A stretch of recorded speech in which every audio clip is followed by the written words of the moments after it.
This is a man, or Homo sapien if we're using the scientific terminology.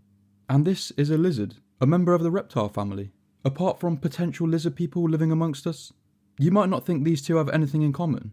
Well, guess what? Yes, you're wrong. You probably don't feel like a reptile. You don't lay eggs in the sand. You, hopefully, don't lick your own eyeballs. And you're not sunbathing on a rock to warm up for the day. Or maybe you are. I'm not judging.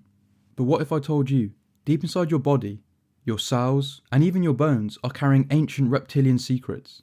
I mean, your heart, your jaw, even parts of your brain are rocking features first cooked up in cold-blooded creatures hundreds of millions of years ago. We're not just descended from reptiles.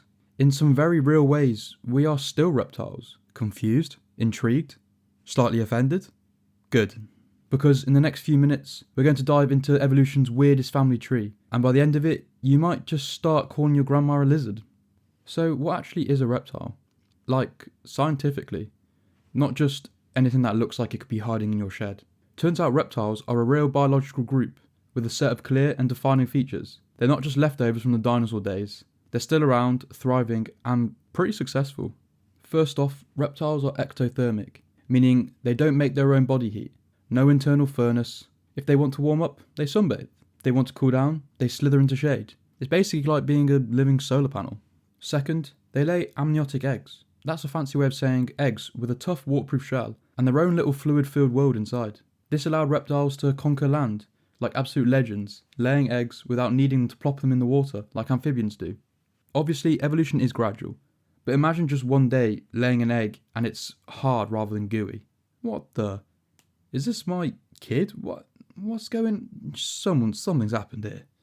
They're also covered in scales made of keratin, tough, flexible armour that holds in moisture and helps them survive dry environments. Today's reptiles include lizards, snakes, turtles and crocodiles. They live in deserts, rainforests, rivers, and your nightmares if you've ever seen a Komodo dragon run. So you're probably thinking, how on earth do reptiles link to us? Which is a fair question, I'm getting onto it. Let's rewind about 320 million years, to a time when vertebrates were just starting to dominate life on land. Among them was a creature called Dimetrodon.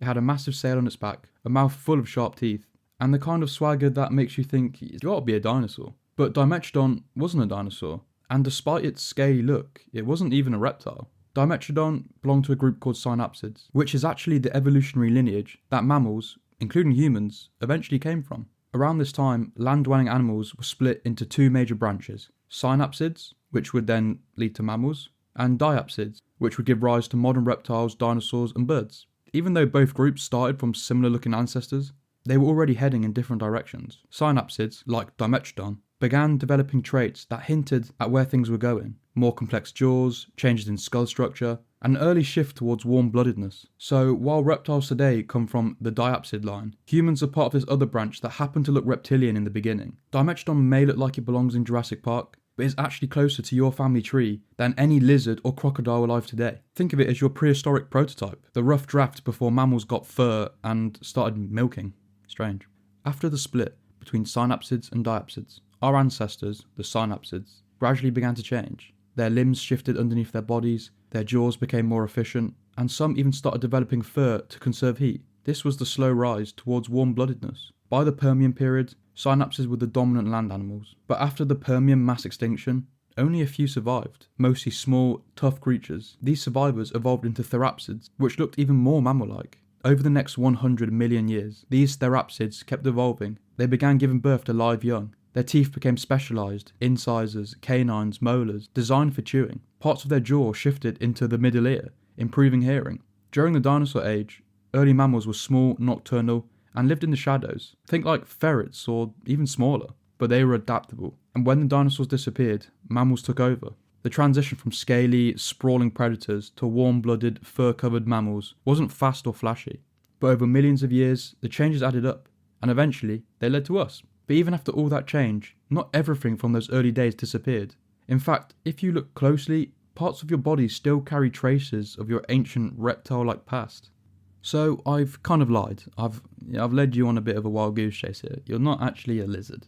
You're not going to start laying eggs or sunning yourself on a rock all day. But Inside you, there's an ancient architecture, a brain wired for survival, a skeleton shaped by crawling ancestors, tiny traces of a time when our distant relatives ruled a very different Earth. And you? You're walking around in a body shaped by millions of years of edits, leftovers, and upgrades. You literally looked like, well, not you, but someone of your ancient ancestry looked like this once. Technically is a big word here.